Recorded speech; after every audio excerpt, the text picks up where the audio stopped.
What is going on, YouTube people? Neo Cards and Comics here for another video. Today, Gemrate Data, October PSA special, or basically lack thereof. It's kind of lackluster. The downfall of Beckett, and some other nonsense. But essentially, the premise of the video is Gemrate Data today, and we will weave in some of these other items. Let's start off with the Gemrate Data. We'll weave in the PSA October special because they kind of go hand in hand.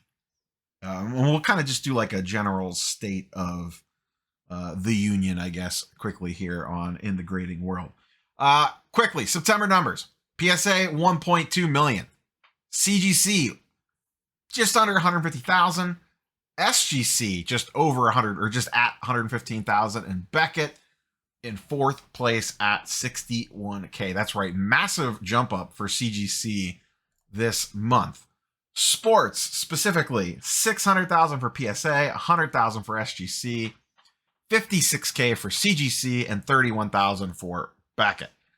And then last but not least, TCG, PSA, 600,000, CGC, 91,000, Beckett, 30K, and SGC, 10K.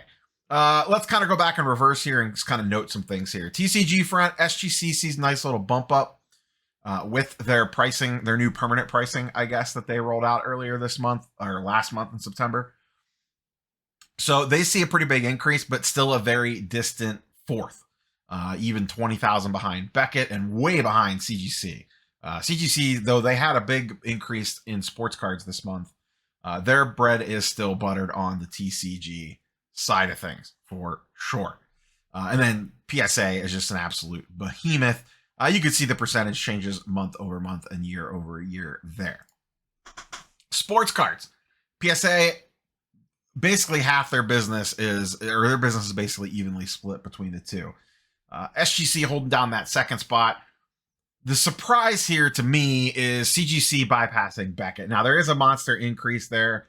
I know that there's been some pop report stuff going on with CGC, so we'll see if this repeats again next month. But regardless, only 31,000 sports cards for Beckett is a rough look, in my opinion.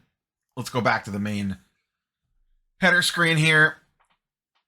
And I think there's a couple things we need to take away. One, PSA seems capped out at 1.2 million. If you look at their October specials, we'll pull them up real quick. They're whatever. 50s vintage special at $14 per card, $15 per card. I am sure there are a lot of people that will take advantage of that. Set collectors, whatever. People that have old stuff laying around. PSA vintage is running very slow compared to everything else.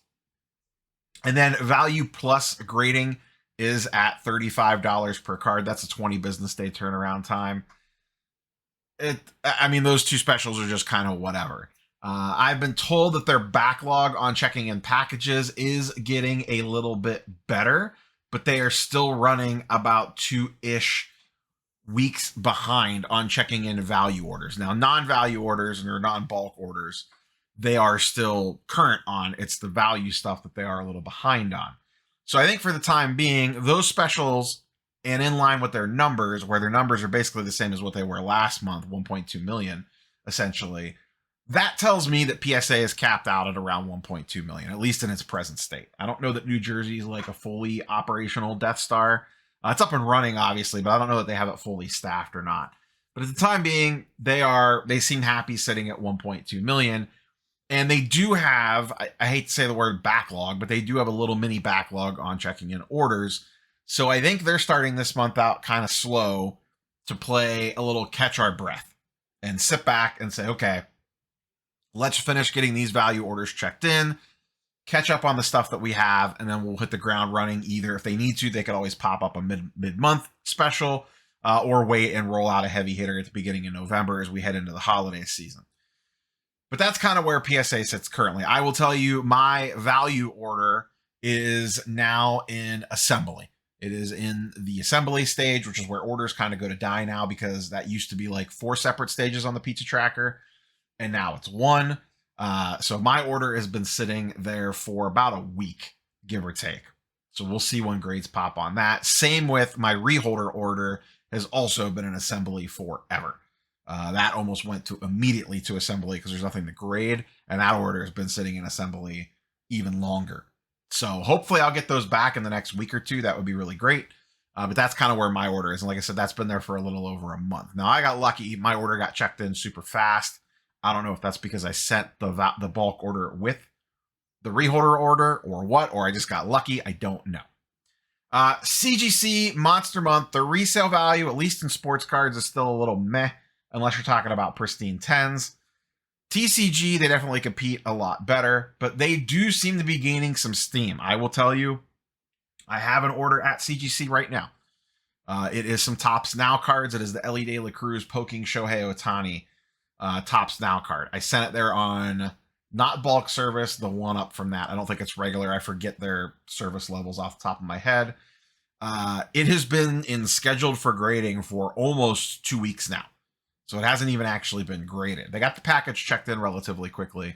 That's a 20 business day turnaround time. I think business day wise, I'm on like 10-ish.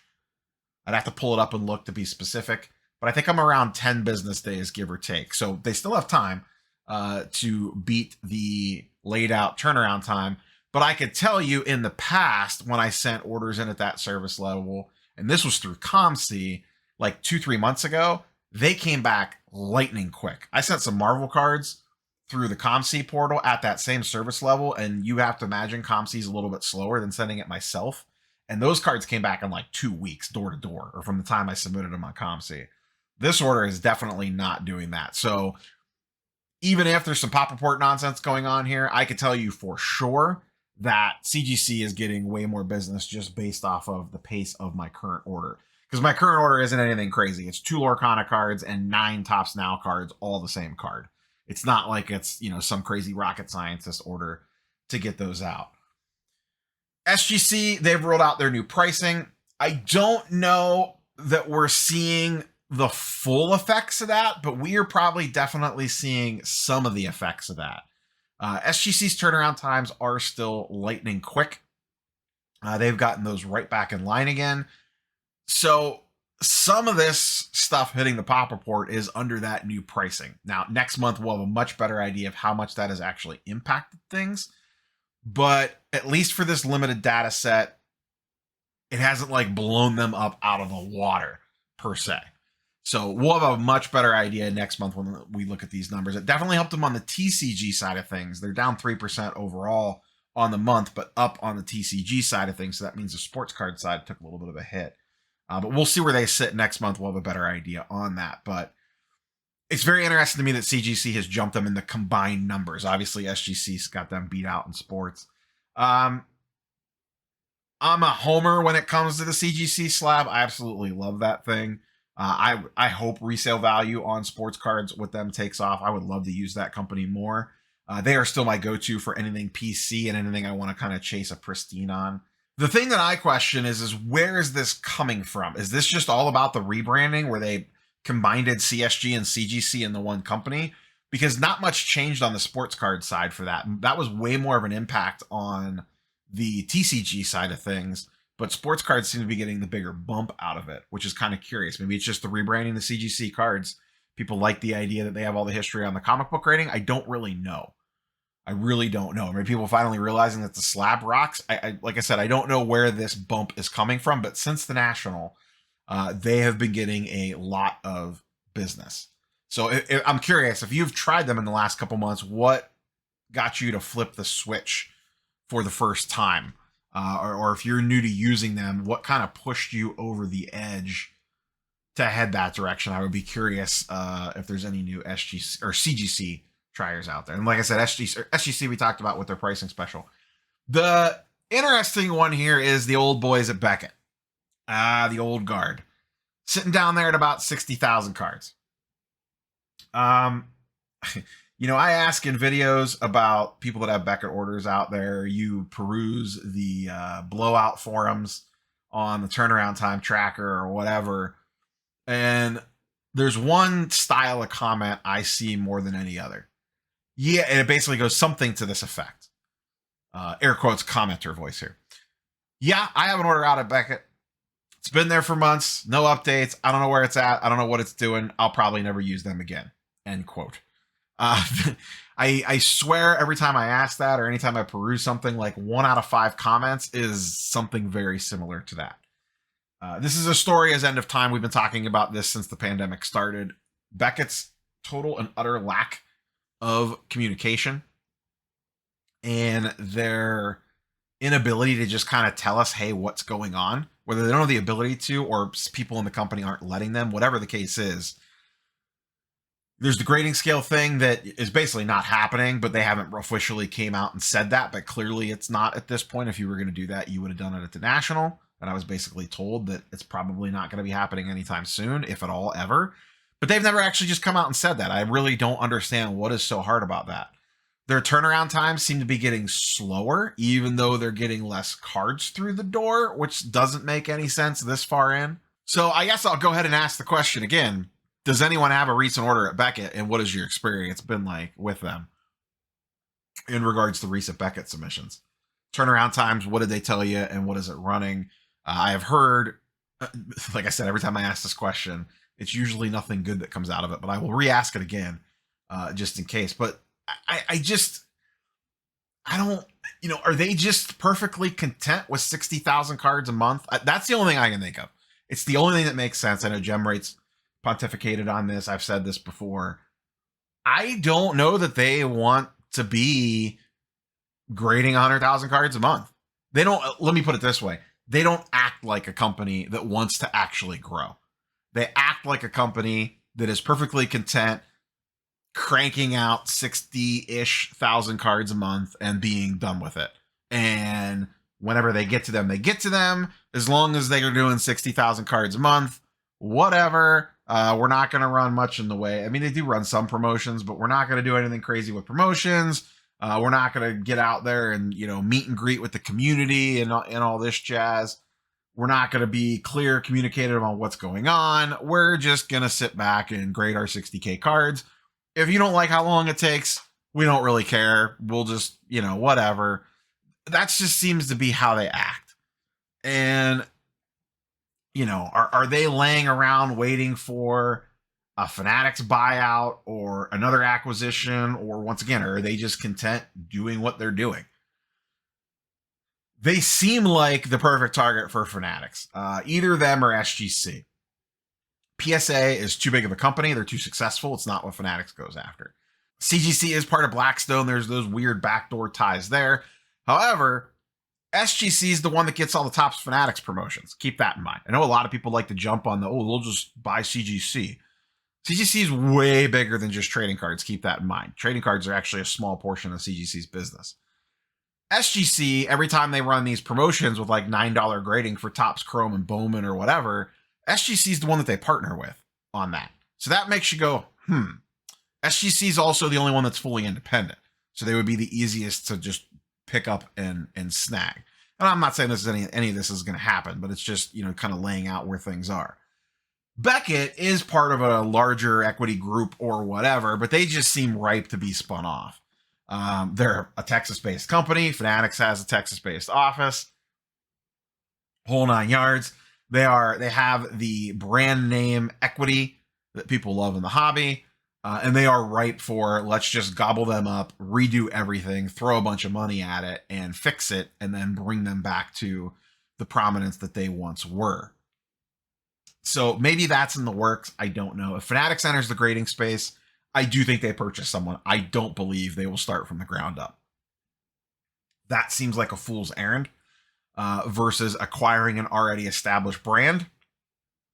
That's Fanatics' way typically. And the two that make the most sense are SGC and Beckett for the reasons that we laid out. But I just really don't know what's going on with Beckett. I mean, I think I know what's going on with Beckett, as in, I don't know that they just really care to grade more than 60 to 70,000 cards a month because it's the way that they act. It's unfortunate because I know a lot of people really root for them, but they just like do everything humanly possible to make you not want to use them or repeat using them if you use them once. It just seems like most people do not have good experiences with them. If you've had good experiences with them recently, feel free to fire away in the comments down below. I'd be happy to look at those, but I just don't see them that often. So that's kind of where we sit in the current state of things. Beckett continues to slide. CGC seems to be on the rise. SGC's price decreases haven't moved the needle yet, question mark. We'll see what that looks like next month. And then PSA seems to be capped at about 1.2 million cards. The sea of slabs continues to flow. At some point in time, you would think we would reach a breaking point where these numbers start to come down, but that doesn't seem to be anytime soon. It'll be curious to track to see how things go as we move throughout the holidays. And because the other thing that we know too, because we have all this gem rate data now, we have this history, we know that PSA caps out at about 1.2 million in its current phase. So if all of a sudden, month over month, they go to 1 million, 900,000, 800,000, 700,000, we know something really bad's going on the back end, and that probably points to more macro level things happening. So you can really use these grading numbers to a degree. Now, whether they're a leading indicator or they're lagging behind, I don't know. But there is going to be some interest. There's going to be a point in time where these numbers really get probably a little spicy if they start dropping off, if things go sideways, like a lot of people are saying. So that's all I got for you, boys and girls. We will catch you on the next one. Peace.